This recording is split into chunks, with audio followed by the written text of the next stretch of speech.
نحمده ونصلي ونسلم على رسوله الكريم أما بعد فأعوذ بالله من الشيطان الرجيم بسم الله الرحمن الرحيم إذ جاءوكم من فوقكم ومن أسفل منكم وإذ زاغت الأبصار وبلغت القلوب الحناجر وتظنون بالله الظنون صدق الله العظيم اللهم صل على محمد وعلى آل محمد كما صليت على إبراهيم وعلى آل إبراهيم إنك حميد مجيد اللهم بارك على محمد وعلى آل محمد كما باركت على إبراهيم وعلى آل إبراهيم إنك حميد مجيد معزز سامعین اکرام، موقع کی مناسبت سے آج انشاءاللہ غزوہ خندق کے متعلق کچھ باتیں عرض کرنی ہیں۔ آپ صلی اللہ علیہ وآلہ وسلم نے اپنی زندگی میں اسلام کی سربلندی کے لیے بہت ساری لڑائیاں لڑی ہیں۔ یہ جو آج مسلمانوں کے اندر تصور ہے کہ یہ سورت پڑھو تو دشمن ہلاک ہو جائے گا، وہ سورت پڑھو تو دشمن ہلاک ہو جائے گا، یہ والا وظیفہ کرو تو یہ علاقہ فتح ہو جائے گا، ایسے کبھی بھی نہیں ہوگا۔ اگر اسلام کے دشمنوں کا مقابلہ کرنا ہے، اسلام کے دشمنوں کو شکست دینی ہے تو وہ وظیفوں سے نہیں دی جا سکتی۔ اسلام کے دشمنوں کو اگر شکست دینی ہے تو قرآن مجید کی آیت وَأَعِدُّوا لَهُم مَّا اسْتَطَعْتُم مِّن قُوَّةٍ وَمِن رِّبَاطِ الْخَيْلِ پر عمل کر کے دی جا سکتی ہے۔ اگر اسلام کے دشمنوں کو شکست دینی ہے تو قرآن مجید کی آیت یا ایھا النبی حرض المؤمنین علی القتال کے اوپر عمل کر کے اسلام کے دشمنوں کو شکست دی جا سکتی ہے۔ اگر اسلام کے دشمنوں کو شکست دینی ہے تو اللہ رب العالمین نے قرآن مجید میں ارشاد فرما دیا ہے ان اللہ اشترى من المؤمنین انفسهم واموالهم بان لهم الجنہ۔ وظیفے پڑھنے سے، آیتیں پڑھنے سے، سورتیں پڑھنے سے کبھی بھی اسلام کا دشمن مغلوب نہیں ہوگا۔ اسلام کا دشمن مغلوب تب ہی ہوگا جب ہم آپ صلی اللہ علیہ وآلہ وسلم کی سیرت کا یہ پہلو دیکھیں گے کہ آپ صلی اللہ علیہ وآلہ وسلم کی عمر مبارک 62 یا 63 برس تھی۔ 40 سال کی عمر میں آپ صلی اللہ علیہ وآلہ وسلم کو نبوت ملی، تو آپ صلی اللہ علیہ وآلہ وسلم نے نبوت ملنے کے بعد کی جو زندگی کے 22 یا 23 سال ہیں، ان میں کتنی لڑائیاں لڑی ہیں، کتنی دفعہ میدان جہاد میں خود گئے ہیں، کتنی دفعہ میدان جہاد میں صحابہ کرام کو بھیجا ہے۔ آپ صلی اللہ علیہ وآلہ وسلم کی زندگی کے اس پہلو کو جب تک ہم عملی طور پر اجاگر نہیں کریں گے تو اسلام کے دشمن، دین کے دشمن ہم پر غالب رہیں گے۔ دین کے دشمنوں کو مغلوب کرنے کا واحد ذریعہ آپ صلی اللہ علیہ وآلہ وسلم کی مجاہدانہ زندگی، میدان کارزار کے اندر آپ صلی اللہ علیہ وآلہ وسلم کتنی دفعہ گئے ہیں، یہ چیز آج ہم چھوڑ دیتے ہیں۔ اور یہ کہتے ہیں کہ جی یہ سورت پڑھو تو فلاں دشمن ہلاک ہو جائے گا، یہ صرف کرنے کی باتیں ہیں۔ موجودہ دور کے اندر اسلام کا جو سب سے بڑا دشمن ہے یہودی، وہ اس وقت مسلمانوں کے اوپر ظلم و ستم کر رہا ہے، اور ساری دنیا مسلم اس وقت ان کا تماشا دیکھ رہی ہے۔ تو میرے بھائیوں، یہ بات اپنی جگہ حقیقت ہے کہ فلسطینیوں پر ظلم یہودیوں سے زیادہ ہم مسلمان کر رہے ہیں، جو ایک گھونٹ پانی کا ان تک نہیں پہنچاتے، جو ان کے ساتھ کھڑے نہیں ہوتے، صرف زبانی کلامی باتیں کرتے ہیں۔ اور ہمارا دشمن یہ بات جانتا ہے کہ باتیں کرنے سے کبھی بھی میدان فتح نہیں ہوا۔ تو غزوہ خندق بھی، اس کا نام غزوہ احزاب بھی ہے۔ احزاب کا معنی ہوتا ہے بہت سارے لشکر۔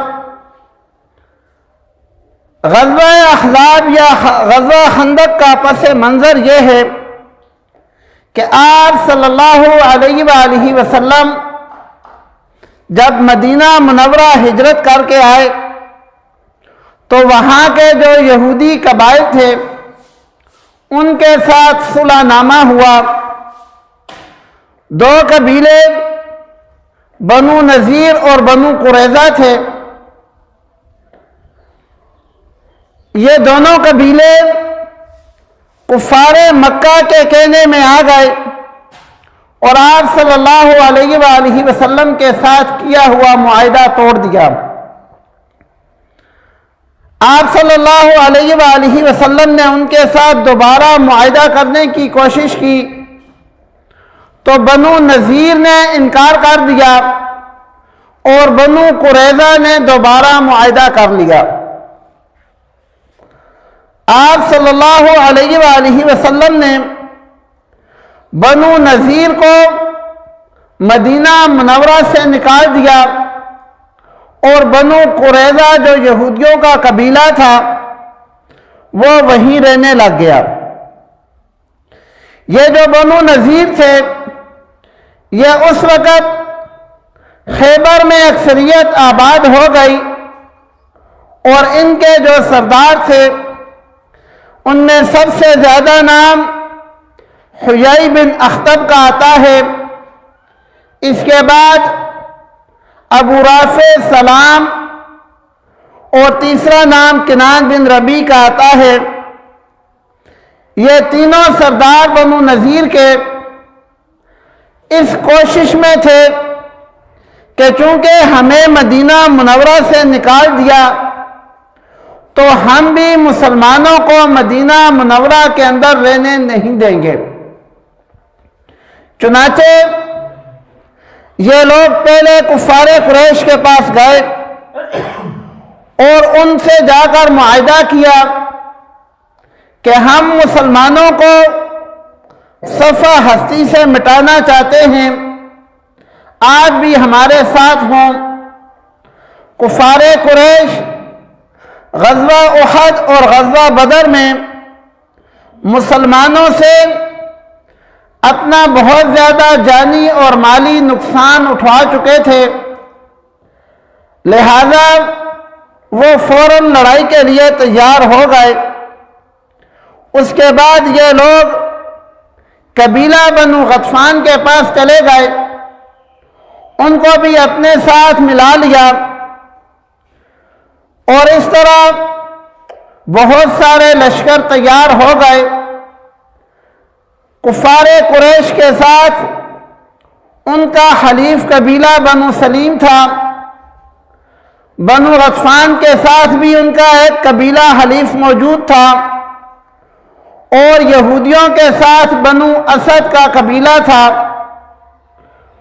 تو یہ بہت سارے قبائل، بلکہ مورخین نے لکھا ہے کہ عرب متحد ہو کر مسلمانوں کو صفحہ ہستی سے مٹانے کے لیے مدینہ منورہ کی طرف روانہ ہوا۔ آپ صلی اللہ علیہ وآلہ وسلم کو جب ان کی آمد کی اطلاع ہوئی تو آپ صلی اللہ علیہ وآلہ وسلم نے صحابہ اکرام رضوان اللہ تعالی علیہم کو جمع کیا اور مشاورت کی۔ مشاورت کے اندر ایک صحابی حضرت سلمان فارسی رضی اللہ تعالی عنہ، یہ فارس سے آئے تھے، غیر عربی تھے۔ انہوں نے یہ مشورہ دیا کہ ہمارے علاقے کے اندر یا ہم لوگ جو جنگیں لڑتے ہیں ان کے اندر ایک تدبیر یہ بھی ہے کہ ہم دشمن کے راستے میں گڑھا کھود دیتے ہیں اور دشمن وہ گڑھا عبور نہیں کر سکتا، دوسری طرف ہی کھڑا رہتا ہے۔ آج صلی اللہ علیہ وآلہ وسلم کو یہ تجویز پسند آئی، کیونکہ مدینہ منورہ تین طرف سے گرا ہوا تھا، تین طرف سے مدینہ منورہ کے اوپر حملہ کرنا ممکن نہیں تھا، صرف شام کی طرف سے ایک راستہ تھا کہ جس سے مدینہ منورہ پر حملہ کیا جا سکتا تھا۔ تو آپ صلی اللہ علیہ وآلہ وسلم نے اسی تجویز کو پسند کیا اور تقریباً 3000 صحابہ اکرام رضوان اللہ تعالی علیہم کو خندق کھودنے پر لگا دیا۔ کتب کے اندر لکھا ہوا ہے کہ اس خندق کی لمبائی تقریباً 5.5 کلومیٹر بنتی تھی، اس کی چوڑائی 30 فٹ تھی اور اس کی گہرائی 15 فٹ تھی۔ آپ صلی اللہ علیہ وآلہ وسلم نے 10 صحابہ اکرام رضوان اللہ تعالی علیہم کی جماعت بنائی اور ان کو نشانات لگا کر دے دیے کہ آپ نے یہاں تک گڑھا کھودنا ہے۔ اب کتنی مقدار بنتی تھی، کتب کے اندر مختلف روایات لکھی ہوئی ہیں۔ بعض کے اندر لکھا ہوا ہے کہ 10 میٹر ہر جماعت کے حصے میں آئی تھی، بعض کے اندر 15 اور بعض کے اندر 20 بھی لکھا ہوا ہے۔ اور یہ خندق کھودنے میں کتنے دن لگے، بعض کتب کے اندر لکھا ہوا ہے کہ 6 دن لگے اور بعض کتب کے اندر لکھا ہوا ہے کہ 15 دن لگے۔ بہرحال کفار جب مکہ مکرمہ سے نکلے، مدینہ منورہ پہنچے تو وہ یہ دیکھ کر حیران رہ گئے کہ مدینہ میں داخلے کا جو راستہ تھا وہاں تو خندق کھودی ہوئی ہے، تو اس کو پار کیسے کریں گے؟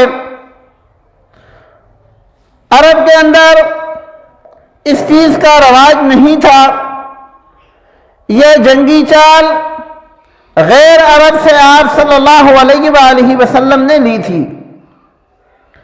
بہرحال یہ محاصرہ جاری رہا اور کفار کے لشکر کی تعداد اتنی زیادہ تھی کہ اللہ رب العالمین نے قرآن مجید میں بیان فرمایا ہے، اذ جاؤکم من فوقکم ومن اسفل منکم واذ زاغت الابصار وبلغت القلوب الحناجر وتظنون باللہ الظنون، کہ ہر طرف کفار قریش جو تھے، کفار عرب، یہودی اور جتنے بھی مسلمانوں کے مخالف تھے وہی نظر آتے تھے، لیکن اللہ رب العالمین نے مسلمانوں کے ساتھ وعدہ کر رکھا تھا فتح دینے کا۔ مسلمانوں کے حوصلے بلند تھے، وہ بھی اس لڑائی میں ڈٹے رہے۔ مسلمان مدینہ منورہ کے اندر محصور تھے۔ یہ جو مسلمانوں کے دشمن عناصر جتنے بھی اکٹھے ہو کر آئے تھے، یہ چونکہ مختلف جگہوں سے مختلف قبائل سے آئے تھے تو یہ جب وہاں آ کر رکے روزانہ کی بنیاد پر تیر اندازی ہوتی تھی، سنگ باری ہوتی تھی، لیکن کوئی خاطر خواہ نتیجہ نہیں نکلتا تھا، کیونکہ یہ سارے دشمن اسلام مدینہ منورہ کے اندر داخل ہی نہیں ہو سکتے تھے۔ تو اس طرح تو مسلمان محفوظ تھے، لیکن مدینہ منورہ کے اندر یہودیوں کا ایک دوسرا قبیلہ بھی آباد تھا جو بنو قریظہ کے نام سے جانا جاتا تھا۔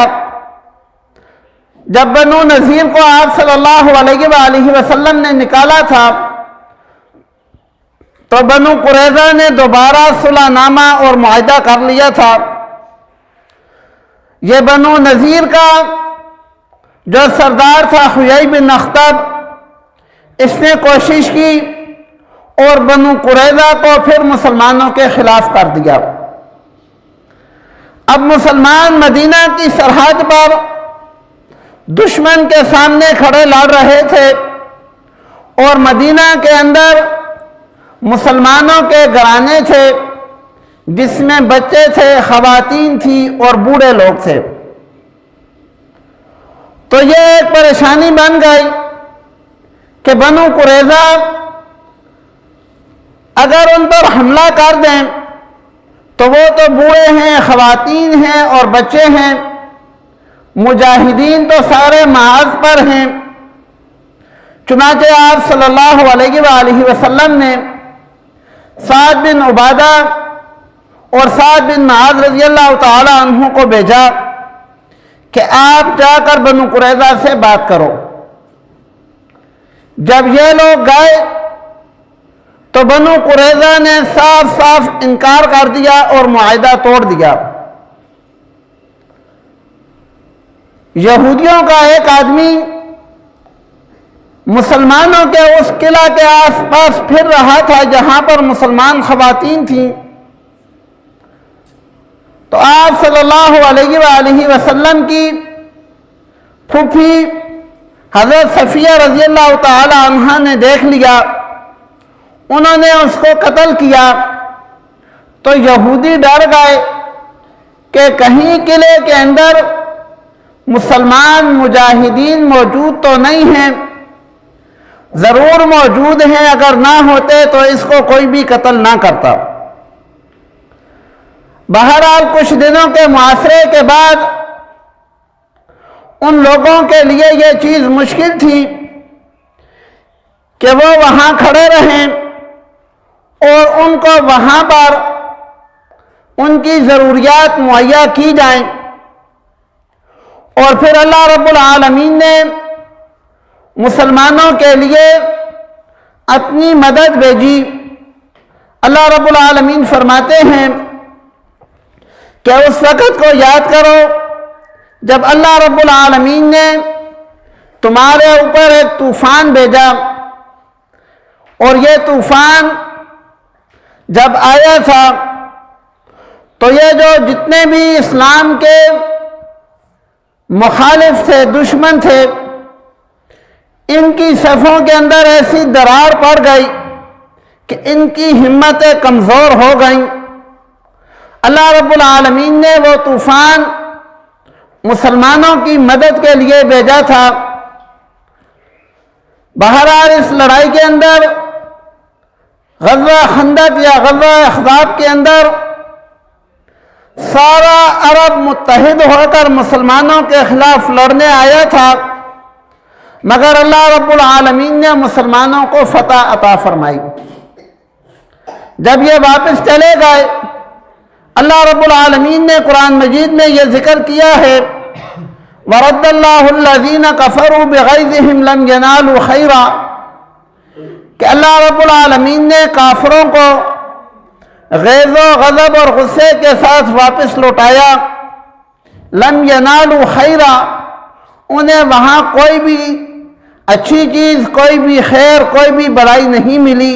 نہ فتح ملی، نہ مال غنیمت ملا، نہ نیک نامی ملی، کچھ بھی نہیں ملا۔ تو اللہ رب العالمین نے ان کو نامراد واپس لوٹایا۔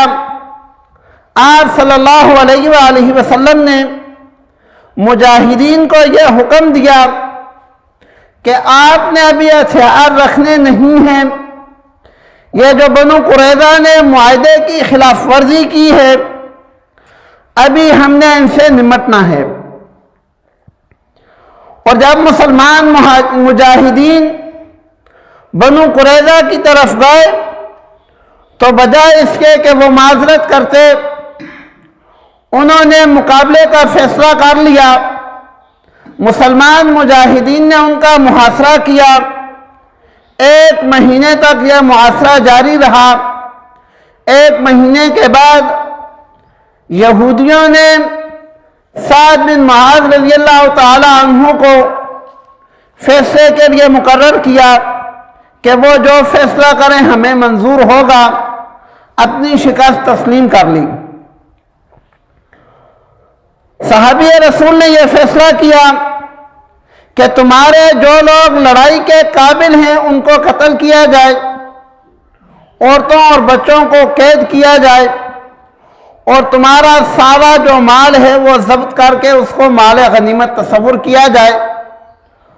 اور یہ فیصلہ پہلی آسمانی کتابوں کے عین مطابق تھا، اور آپ صلی اللہ علیہ وآلہ وسلم نے اس کی تصریح بھی فرمائی۔ اس کے بعد یہودیوں کو اللہ رب العالمین نے مدینہ منورہ سے ہمیشہ ہمیشہ کے لیے نکال دیا، اور مدینہ منورہ مسلمانوں کا ہو گیا۔ اللہ رب العالمین سے دعا ہے کہ اللہ رب العالمین ہم سب کو پاک پیغمبر صلی اللہ علیہ وآلہ وسلم کی سیرت کے مطابق زندگی گزارنے کی توفیق عطا فرمائے۔